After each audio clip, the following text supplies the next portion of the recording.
시간이 되었습니다. 우리 함께 신앙 고백하심으로 수요 예배 하나님께 올려드리겠습니다.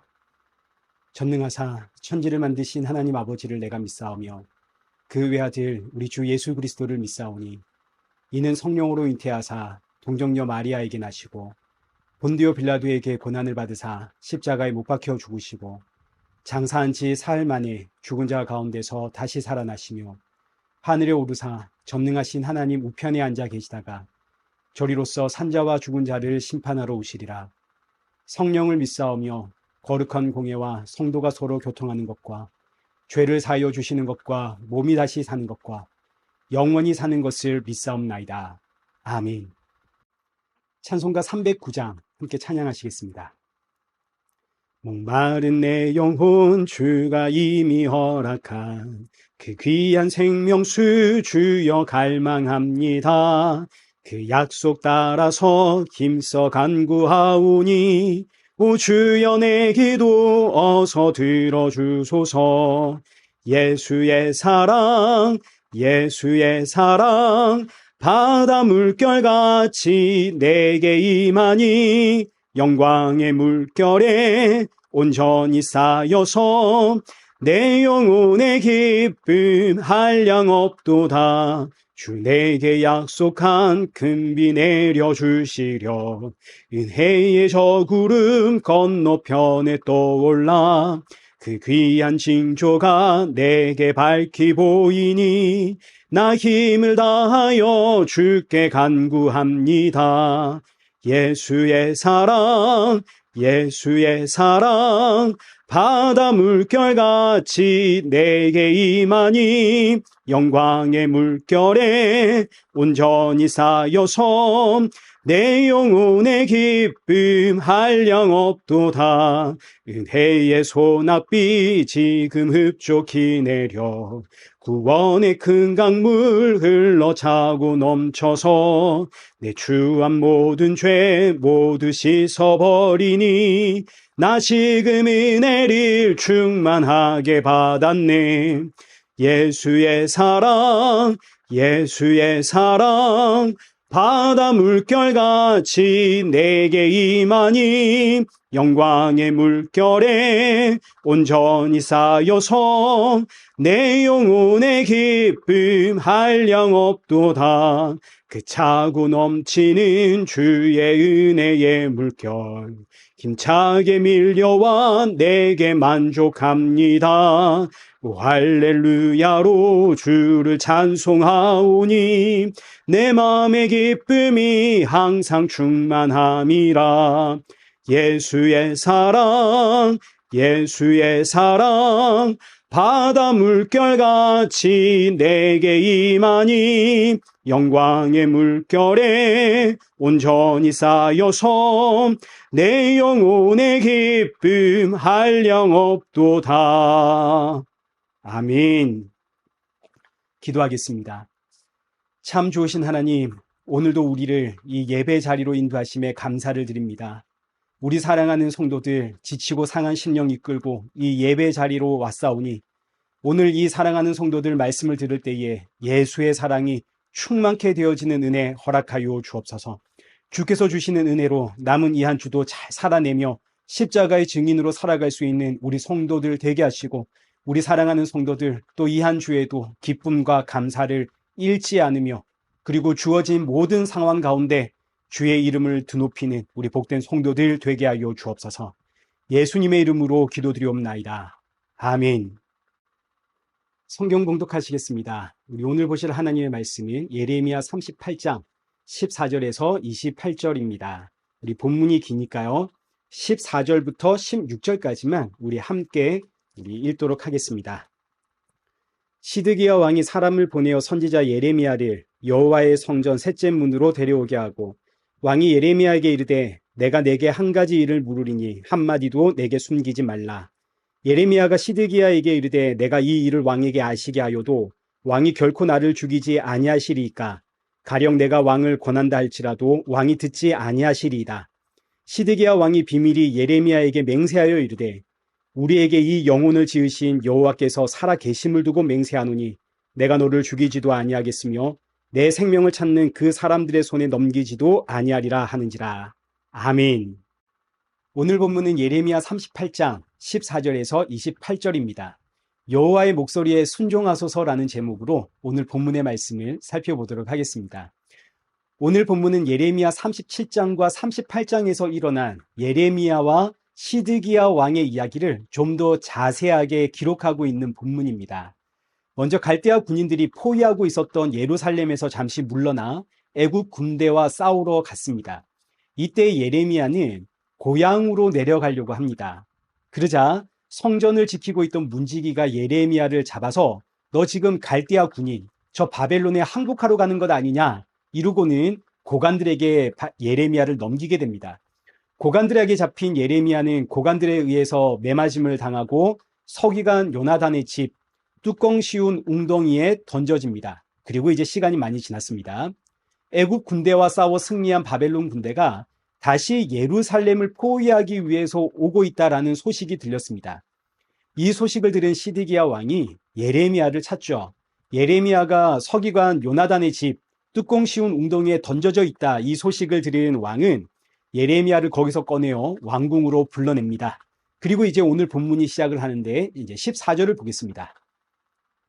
시드기야 왕이 사람을 보내어 선지자 예레미야를 여호와의 성전 셋째 문으로 데려오게 하고 왕이 예레미야에게 이르되 내가 내게 한 가지 일을 물으리니 한마디도 내게 숨기지 마라. 왕은 예레미야를 불러서 예루살렘이 어떻게 되겠느냐 하고 하나님의 뜻을 묻습니다. 이때 예레미야의 대답이 17절입니다.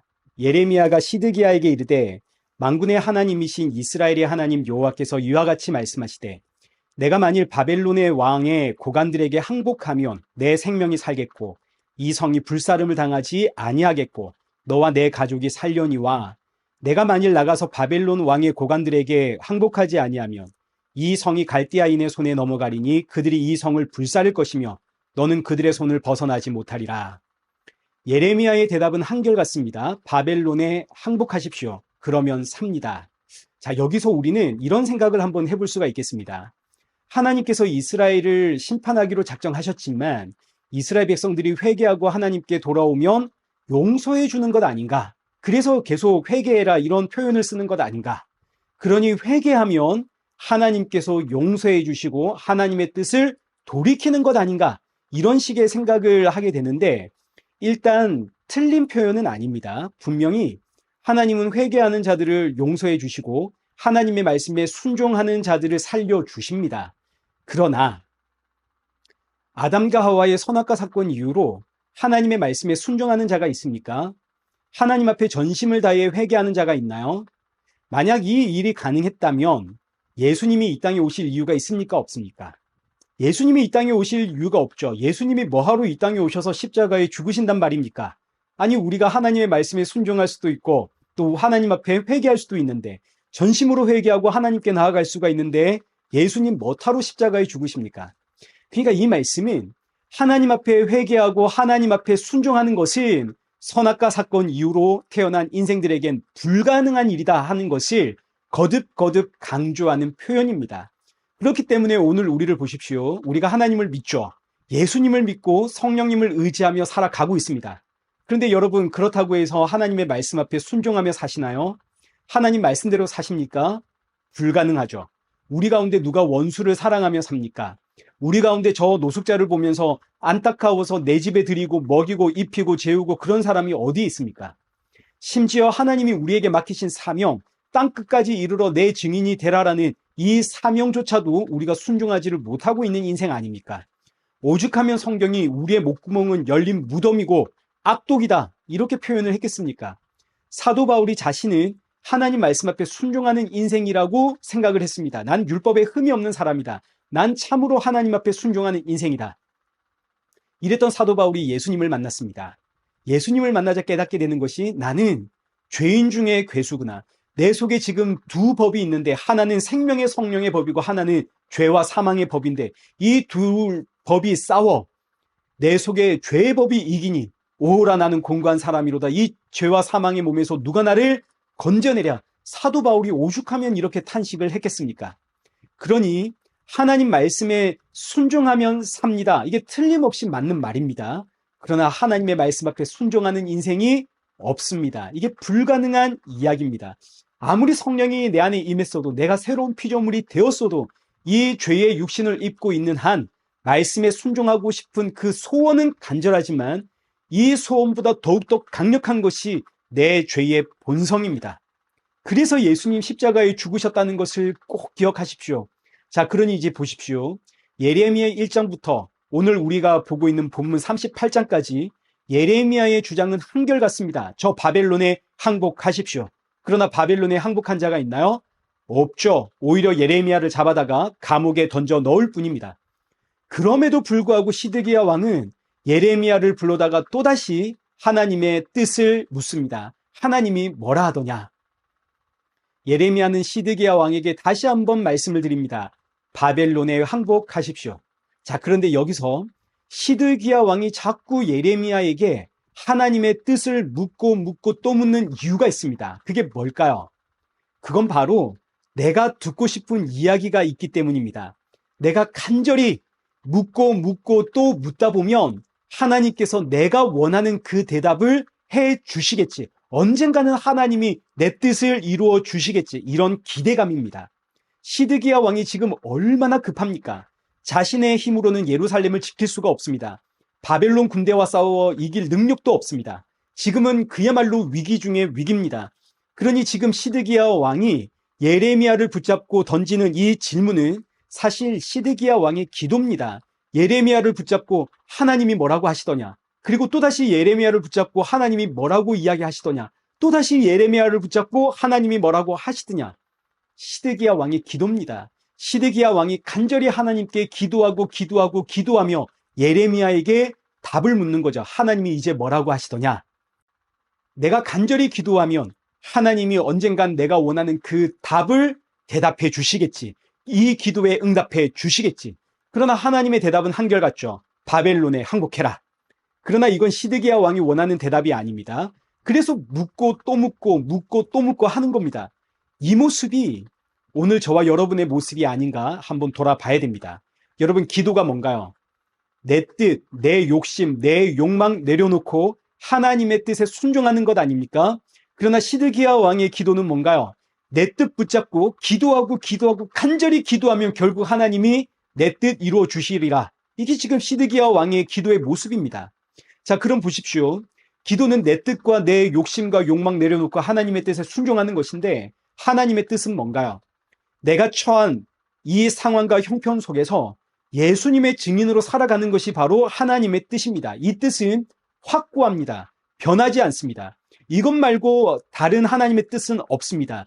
그러나 우리는 이 상황과 환경 가운데 하나님의 뜻을 찾습니다. 근데 그 뜻이 사실은 하나님의 뜻이 아니라 내가 원하는 내 뜻이죠. 하나님이 이 뜻을 이루어 주시기를 바라고 기도하는 절대로 내 뜻을 꺾을 생각이 없습니다. 내가 간절히 기도하면 언젠간 하나님이 내 뜻 이루어 주시겠지. 한 번으로 안 되면 두 번, 두 번으로 안 되면 세 번, 세 번으로 안 되면 100번, 1000번.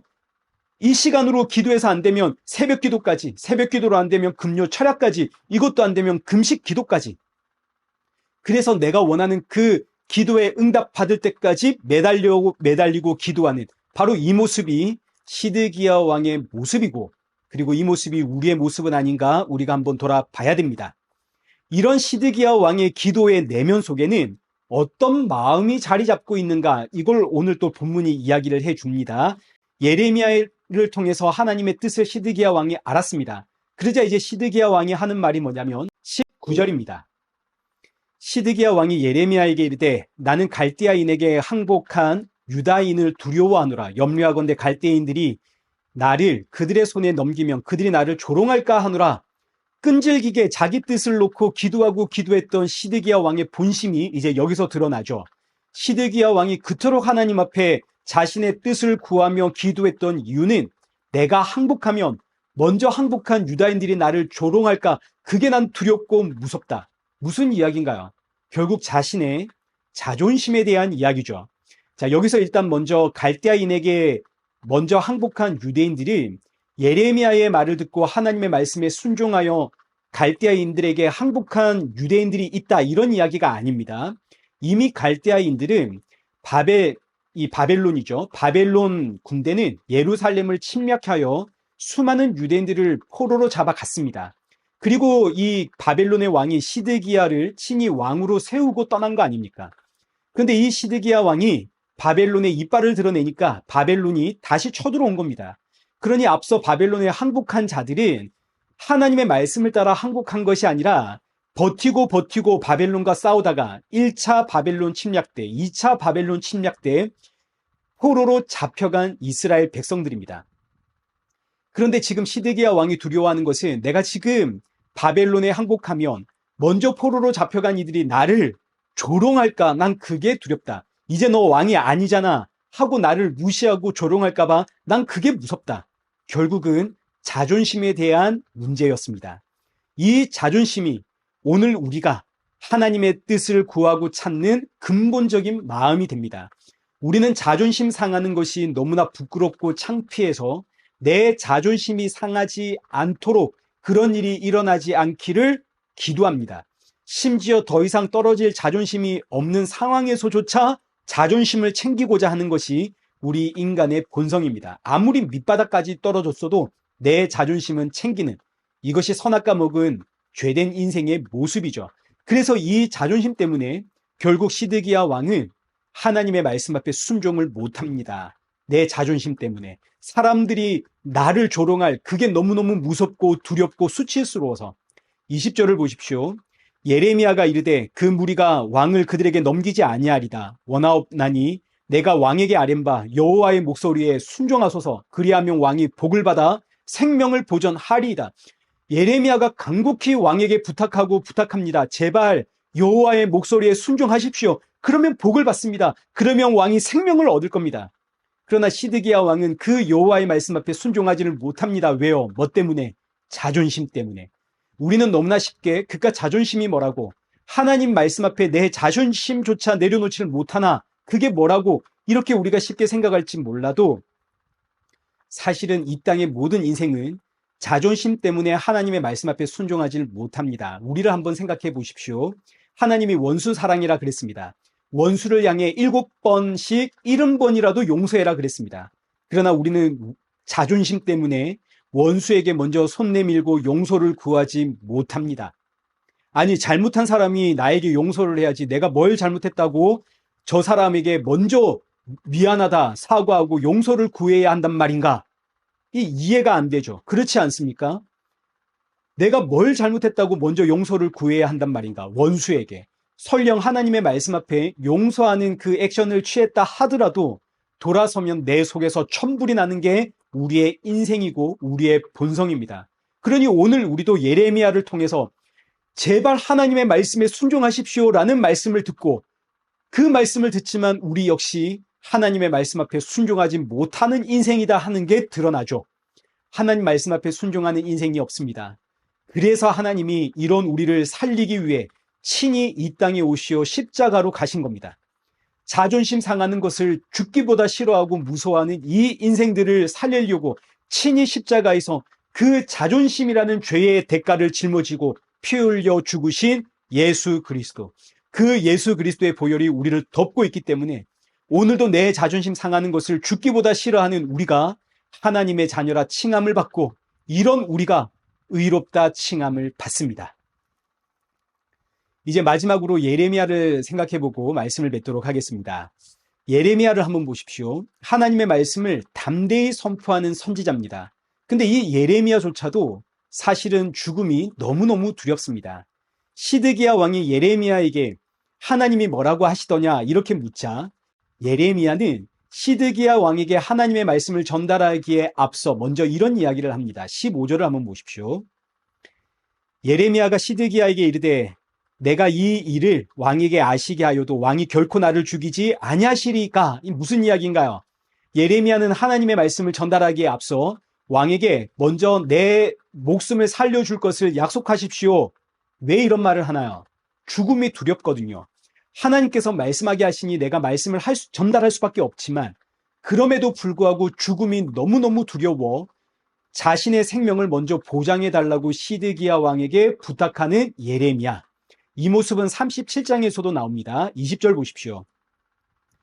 내 주 왕이여 이제 청하건대 내게 들으시며 나의 탄원을 받으사 나를 서기관 요나단의 집으로 돌려보내지 마옵소서. 내가 거기에서 죽을까 두려워하나이다. 여기 20절의 말씀은 오늘 본문과 똑같은 사건입니다. 시드기야 왕이 서기관 요나단의 그 뚜껑 씌운 웅덩이에 갇혀있는 죽어가는 예레미야를 건져내어 하나님의 뜻을 묻습니다. 이때 예레미야는 먼저 왕에게 나를 죽이지 않겠다고 약속하시면 하나님의 말씀을 전달하겠습니다. 그 약속을 받아내고 하나님의 말씀을 전달하죠. 바벨론에 항복하십시오. 그리고 나서 이 말씀을 전달한 다음에 다시 한번 나를 서기관 요나단의 집으로 돌려보내지 마십시오. 돌려보내면 내가 거기서 죽을까 두렵습니다. 그러니까 하나님의 말씀을 전달하고 있는 예레미야조차도 죽음이 두렵습니다. 근데 이 죽음은 사실 누구의 손에 달려있나요? 생사화복이 하나님의 손에 달려있지 않습니까? 그럼 예레미야는 하나님을 의지하면 됩니다. 그러나 사람의 본성이 죽음 앞에서 하나님을 의지하지 못하게 만듭니다. 이렇게 위대한 선지자 예레미야조차도 죽음이 두려워서 왕에게 죽음을 구걸하죠. 이게 바로 오늘날 성도의 모습이고 저와 여러분의 모습입니다. 성령이 임하고 하나님의 역사로 복음을 증거하고 하지만 그러나 정작 우리는 죽음이 너무너무 두렵습니다. 그래서 하나님이 이 땅에 나 대신 죽으셨습니다. 사랑하는 성도 여러분, 이 사실을 절대 잊지 마십시오. 죽음이 두려워 한평생 죽음의 종노릇하는 나를 대신하여 예수님이 나 대신 죽으셨습니다. 나의 한계를 아시고 나의 연약함을 아시기 때문에 나 대신 십자가에 죽으신 예수 그리스도. 그러니 죽음이 두려울 때마다 나 대신 죽은 예수님을 기억하십시오. 그래서 성경은 예수 그리스도 안에서 죽은 자를 죽었다 하지 않고 잔다라고 표현을 합니다. 우리는, 성도는 죽는 것이 아니라 자는 겁니다. 잠을 깊이 자면 그 자는 동안은 시간이 어떻게 흐르는지를 모르죠. 눈을 떠보니 아침입니다. 마찬가지입니다. 성도의 죽음은 자는 겁니다.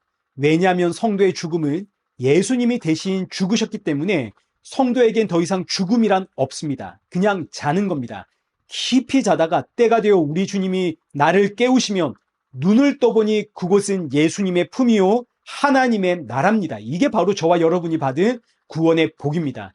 그러니 사랑하는 성도 여러분, 죽음을 두려워하지 마시고 내가 죽음을 두려워하기에 나 대신 예수님이 죽으셨고 죽음으로 죽음을 이기신 그 부활의 주가 지금 나와 함께 하시다는 사실을 묵상하십시오. 그렇게 성도에게는 언제나 예수 그리스도가 길이고 진리고 생명입니다. 남은 이 한 주도 예수 그리스도 안에서 죄와 죽음에서 자유함을 누리시고 평안을 누리시고 또 그리고 이 나를 살리신 복된 생명의 말씀을 담대히 증거하며 살아가는 그런 복된 저와 여러분 되시기를 축원합니다. 우리 함께 기도하겠습니다. 살아계신 하나님 아버지, 우리는 오늘 본문에서 시드기야처럼 내가 원하는 기도의 응답을 위하여 기도하고 또 간절히 기도하는 우린 그런 연약한 인생입니다. 그러나 참된 기도는 내 욕심과 내 욕망과 내 자존심 버리고 아버지 하나님의 뜻에 순종하여 예수 그리스도를 바라보며 예수님의 증인이 되는 것, 이것이 바로 기도임을 다시 한번 깨닫습니다. 기도를 통하여 나의 욕망과 또 내가 지키길 원하는 이 자존심이 얼마나 강한지를 돌아보며 나의 완악함을 깨닫고 이런 나를 살리기 위해 십자가에 죽으신 예수 그리스도를 바라보게 되는 이 참된 기도의 응답을 받는 성도가 되어지도록 은혜 내려 주옵소서. 남은 이 한 주도 나를 힘들게 하는 상황이 연속되지만 그러나 이 모든 상황 가운데 감사할 수 있고 찬양할 수 있고 나의 주 예수 그리스도를 증거할 수 있는 성도가 되어지도록 성령의 충만함 부어 주옵소서. 예수님의 이름으로 기도드리옵나이다. 아멘. 이제는 우리 주 예수 그리스도의 은혜와 성부 하나님의 크신 사랑과 성령 하나님의 위로교통 충만하심이 나를 살리시고 참된 자유와 평안과 기쁨을 주시는 예수 그리스도의 증인으로 오늘도 주신 하루를 감사하며 이 귀한 복음의 증인으로 살아가는 우리 이레교회와 성도들과 온 세계 교회 머리머리 위에 이제로부터 영원토록 함께 있을지어다. 아멘.